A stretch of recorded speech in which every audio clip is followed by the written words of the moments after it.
প্রেম এক শব্দ, অথচ এর গভীরতা অসীম। এক অদ্ভুত শক্তি যা মানুষকে বদলে দিতে পারে। কিন্তু প্রেম আসলে কি? কেবল ভালো লাগা, নাকি তার থেকেও অনেক বেশি কিছু?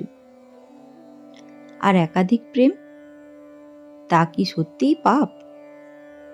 চলুন আজ আমরা জানব ঠাকুর শ্রী রামকৃষ্ণ ও মা সারদা দেবীর বাণী থেকে প্রেমের প্রকৃত অর্থ, একনিষ্ঠতার গুরুত্ব এবং জীবনে প্রেমকে পবিত্র রাখার উপায়।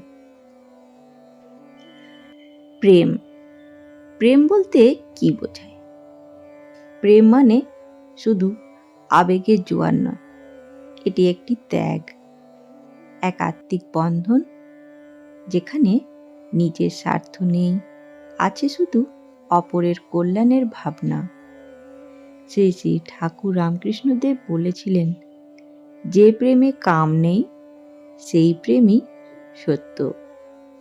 অর্থাৎ প্রেমে ভোগ লালসা, ইচ্ছা বা স্বার্থের জায়গা নেই। সত্যিকারের প্রেম মানুষের মনকে বিশুদ্ধ করে, শান্তি আনে এবং মানুষকে ঈশ্বরের দিকে নিয়ে যায়। আমরা অনেক সময় প্রেমকে ভুলভাবে বুঝি, ভাবি শুধু পছন্দ করা বা আবেগে ভেসে যাওয়াই প্রেম। কিন্তু প্রকৃত প্রেমে থাকে ধৈর্য, ক্ষমা, মমতা এবং সেই সম্পর্ক টিকিয়ে রাখার অদম্য ইচ্ছা। আচ্ছা, একাধিক প্রেম করা কি পাপ? চলুন জানি ঠাকুর ও মা এই নিয়ে কি বলেছেন। যখন মন একসঙ্গে একাধিক মানুষের দিকে টানে, তখন মন শান্ত থাকে না, অস্থিরতা বাড়িয়ে সন্দেহ জন্মায় এবং সম্পর্কের সততা নষ্ট হয়। শ্রী শ্রী ঠাকুর বলেছিলেন, দুই নৌকায় পা দিলে একদিন ডুবে যেতে হয়। একাধিক প্রেম শুধু মনকে বিভক্তই করে না, একটি আত্মিক উন্নতির পথে বড় বাধা। কারণ মন যেদিকে স্থির হয় না, সেই দিকে ঈশ্বরের নাম বা ভক্তিও স্থায়ী হয় না। প্রেমের আসল সৌন্দর্য একনিষ্ঠতায়। যেমন একটি প্রদীপের শিখা এক জায়গায় জ্বলতে থাকে, ঠিক তেমনি প্রেমও এক জায়গায় স্থির থাকলেই আলো ছড়ায়।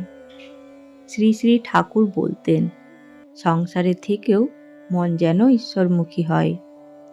তিনি সংসারের প্রেমকে অস্বীকার করেননি, বরং বলেছিলেন তা যেন সততার উপর দাঁড়িয়ে থাকে। তিনি উদাহরণ দিয়ে বলেছিলেন, যেমন গাছের শিকড় যদি এক জায়গায় গভীরে প্রবিষ্ট থাকে, গাছ তখন ঝড়েও অটল থাকে। প্রেমও তেমন, একনিষ্ঠ হলে সম্পর্ক শক্তিশালী হয়।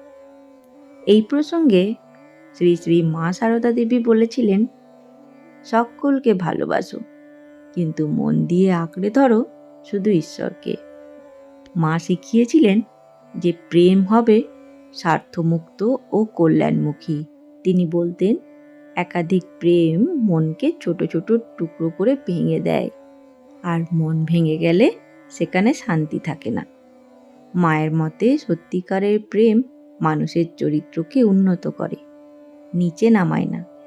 তাই প্রেম হোক দাম্পত্য, পারিবারিক, কিন্তু আধ্যাত্মিক, তার মধ্যে যেন বিশুদ্ধতা থাকে। আসুন এবারে জানি প্রেমকে পবিত্র রাখার উপায়। প্রেমকে পবিত্র রাখতে হলে সততা বজায় রাখতে হবে। সম্পর্কের মধ্যে মিথ্যা ও প্রতারণা এড়িয়ে চলতে হবে।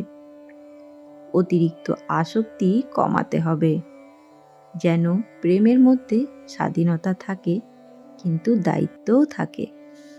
ক্ষমা ও সহনশীলতা শিখতে হবে। ভুল হলে ক্ষমা করতে জানতে হবে, কারণ প্রেমে রাগ দীর্ঘস্থায়ী হলে তা ভেঙে যায়। প্রার্থনা ও ভক্তি চর্চা করতে হবে, যাতে প্রেম ভোগ লালসায় না গিয়ে কল্যাণমুখী হয়। ঠাকুর বলতেন, প্রেমে বাঁধন থাকুক কিন্তু তা যেন ঈশ্বরের দিকে নিয়ে যায়। সবশেষে এটাই শেখা, প্রেম এক আশীর্বাদ, যদি তা হয় বিশুদ্ধ, সততার উপর প্রতিষ্ঠিত এবং একনিষ্ঠ। ঠাকুর শ্রী রামকৃষ্ণ ও মা সারদা দেবীর বাণী মনে রেখে আমরা যেন প্রেমকে কখনো স্বার্থের জন্য কলুষিতা না করি। একাধিক প্রেম হয়তো সাময়িক আনন্দ দিতে পারে, কিন্তু শেষ পর্যন্ত মনকে ভেঙে দেয়। তাই প্রেম হোক একনিষ্ঠ, ত্যাগময় আর ঈশ্বরমুখী। সেই প্রেমই হবে সত্যিকারের প্রেম।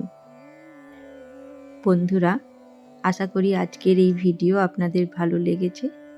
ভালো লাগলে অবশ্যই বন্ধুদের সাথে শেয়ার করে দেবেন, আর চ্যানেলটি সাবস্ক্রাইব করতে ভুলবেন না, যাতে সবার প্রথমে ঠাকুর ও মায়ের ভিডিও আপনার কাছে পৌঁছে যায়।